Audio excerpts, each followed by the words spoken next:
News Updates. Sa ating mga balita, 13 crew members iniligtas ng PCG mula sa tumabinging barko sa Zamboanga del Norte. Transport caravan ng piston at manibela laban sa PUB Modernization Program tuloy. Pagban sa mga dating general sa loob ng kampo bunsod ng Destab rumors, itinanggi ng AFP at PNP. PBBM naglaan ng 11.12 billion pesos para sa specialty hospitals ngayong taon. Ako po si Cesar Soriano, kasama ang buong puwersa ng Kidlat News Channel para ihatid ang mga nangunang balita sa buong kapuluan ngayon. Nasa 13 crew members ang nasagip ng rescuers mula sa tumabinging barko bunsod ng masungit na panahon sa Bayangan Island sa Labason, Zamboanga del Norte kahapon January 15. Sa ulat ng Labason Municipal Disaster Risk Reduction and Management Office o MDRRMO ngayong araw January 16, nakatanggap ng distress call ang PCG Liloy Substation mula sa kapitan ng MV Star Sabang dahil sa engine failure nitong linggo. Karga rin ng naturang merchant vessel ang tinatayang 170 tons ng semen na dadalhin sana patungong Zamboanga. Pasado alas 7 ng umaga kahapon nang magsagawa ng rescue operation ng MDRRMO Labason, Liloy at Gutalak kasama ang PCG para sa natrap na crew members ng naturang barko. Ligtas namang idinala sa Bayangan Island ang lahat ng crew members bandang alas 6 kagabi kung saan agarang nahatiran ng tulong ang mga ito. Nagtipon-tipon ngayong umaga ang grupo ng pagkakaisa ng mga samahan ng Chuper at Operator Nationwide o Piston at samahang manibela mananakay at nagkakaisang terminal ng transportasyon o manibela sa bahagi ng UP Diliman sa Quezon City para magsagawa ng programa laban sa jeepney phase-out. Mula sa Commonwealth Avenue, mag-U-turn ang grupo sa Felcoa papuntang Quezon Avenue at hihinto sa Welcome Rotonda. Mula sa Welcome Rotonda, magmamarcha ang buong grupo patungo Menjola, Manila.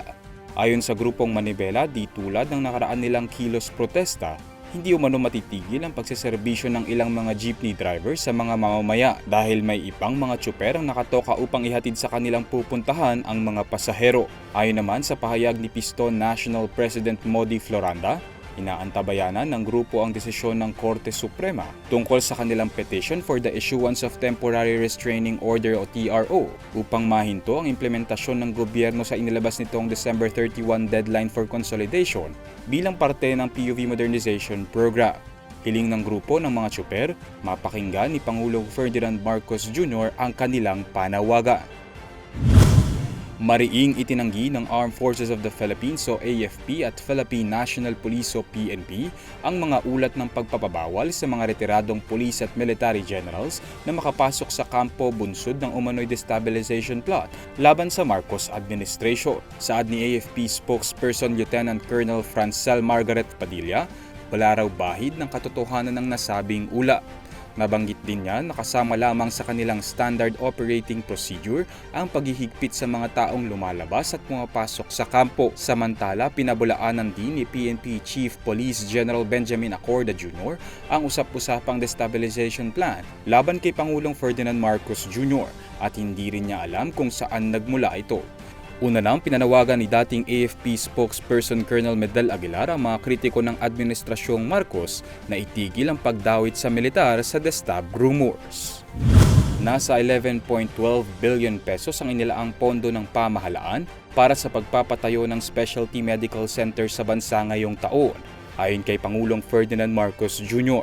Sa inilabas nitong video message sa kanyang Instagram, inihayag ng Pangulo ang masidhing kagustuhan na makapagpatayo pa ng specialty hospital sa iba't ibang mga lugar sa bansa, alinsunod sa nilagdaan niyang Republic Act 11959 o ang Regional Specialty Centers Act noong August 2023. Sa ilalim ng batas na ito, minamandato ang bawat rehiyon na magkaroon ng specialty medical center kung saan umabot na sa 131 centers ang naipatayo sa buong bansa as of December 2023 saad niya.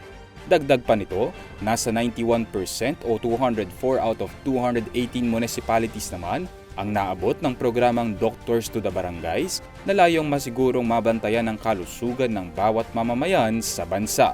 Para sa Kidlat News Update, Renzo Lenon, nag-uulat. At inyo pong natungayan ang mga headlines sa nakalipas na mga oras. Manatiling nakatutok para sa mga susunod na updates at breaking news. Ako po si Cesar Soriano, kasama nyo sa bawat pagputok ng balita.